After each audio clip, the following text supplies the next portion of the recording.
Hi everybody, welcome back to my channel. Today I'm going to teach you how to make this pumpkin spiced crunch cake. First thing you're going to need is a 15-ounce can of packed pumpkin. This is not pumpkin pie filling, it's unsweetened. A can of evaporated milk, this is 12 ounces. You're going to need 3 large eggs. Room temperature is always best for baking. 1 tablespoon of pumpkin pie spice.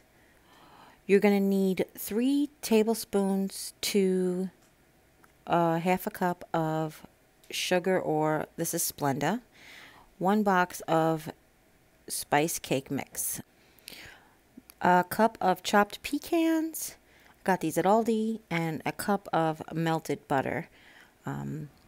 First thing you want to do is you want to, I know it's a dump cake mix, supposed to put everything in the pan, but I'm going to mix the batter first.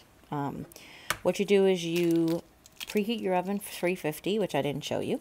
You put your pumpkin, your eggs, your evaporated milk, your spices, and whatever sugar you're going to use. Now, the reason I was mentioning the sugar in the beginning is I don't like this very sweet.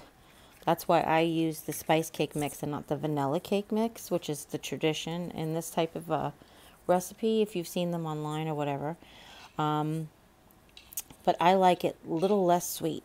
But traditionally the recipe would be, or some recipes have you to sweeten this pumpkin mixture with as much as a cup of sugar. But you decide okay? I don't like it very sweet. In fact, I use salted butter, which actually gives it a little bit of a salty taste. But I'm just going to use 2 tablespoons of Splenda instead of the cup of sugar. But you adjust it to your liking, okay? Like I said, I like this more of, I like it with the spice cake mix. I don't like it as sweet, and it's got a tiny taste of savory at the end, which I really like. I like a whole tablespoon of the pumpkin pie spice, but you can do that accordingly as well. I just really like it. It's 3 teaspoons or a tablespoon. And then that's where I added the 2 tablespoons of Splenda, which again, you guys could, opt to use regular sugar if you want, or you can use less or more depending on how you like the sweetness. And then just whisk it all together. This is the magic whisking with one hand while you're trying to shoot a video, and the bowl spins around and around, but hey, what are you going to do? I love you guys, and I wanted to show you how to make this. But as long as you can incorporate, break up the pumpkin and scramble the eggs and incorporate the spices in there, then you don't have to worry too much about it. What you didn't see me do was to spray the 9x13 pan with cooking spray. And again, there goes the oven. I preheated the oven to 350. And once I feel like I've gotten this all good and it's very liquidy, it will be very wet. Just so you know, this isn't wrong. This is one of those magic cakes that like the bottom becomes the top, thickens, whatever. I don't even know how it works. But then pour this into your 9x13 pan. And though I'm doing it with one hand, you didn't mysteriously see me put the camera down and scrape the bowl. Because you guys know I scraped the bowl, right? Then you take the dry cake mix and you just sprinkle it evenly over the top of the pumpkin mixture. This doesn't look even, but my oven is kind of crooked right there on the top. I need to adjust it. That's why I turn my stuff halfway. So that's another thing I don't know that you guys will see me do. And then just sprinkle it all out, the whole thing, which is going to seem like a lot, but it's not. And I just basically leveled it out a tiny bit, just to get it out any big giant lumps. Then the next thing I sprinkled on the cup of chopped pecans. Okay, thank you. While I thank my husband for his help. Oh, that was Sally. Oh, it's time for HQ. That's what she's saying.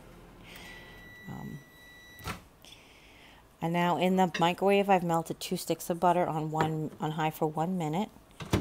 And you have to pour this over the top. So just going to mix to make sure I've broken up all the lumps and spill it all over the counter. I just can't seem to get it together today. What?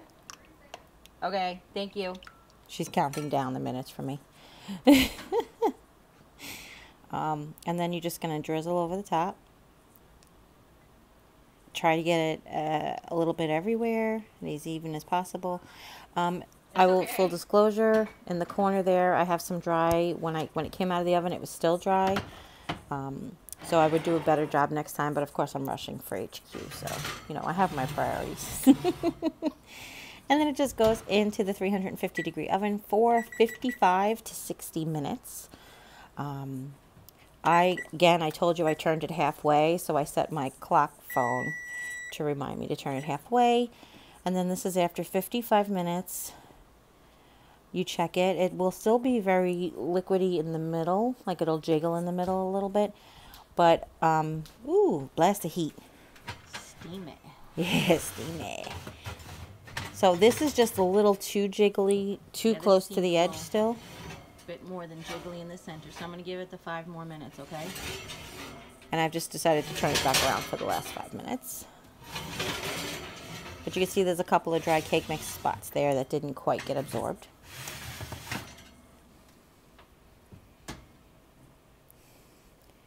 And then we'll just give it that 5 more minutes. Now, depending on your oven, maybe 10. I'm sorry about this video. My photographer had just woken up. And after that 5 minutes was up, it's golden brown and delicious. It smells wonderful in this kitchen. I'm telling you guys, I wish there was smell-o-vision. I really do. I feel so bad for you all. Now you just need to let it sit for 30 minutes. Okay, and I'm sorry it's so fuzzy. Jim apologizes as well. And then after 30 minutes, you go ahead and you can dig right in.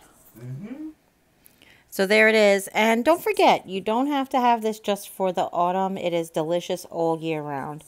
So I hope you really enjoyed this tutorial. If you have any questions, leave them in the comments down below. Don't forget to give this video a thumbs up and share it with friends and family. Anybody you know may be interested in making this dessert or my version of this dessert. And if you haven't yet, click subscribe. When you do, a little bell will pop up. When you ring that bell, YouTube will let you know whenever I upload a new video. And as always, take care. God bless. See you next time. Bye.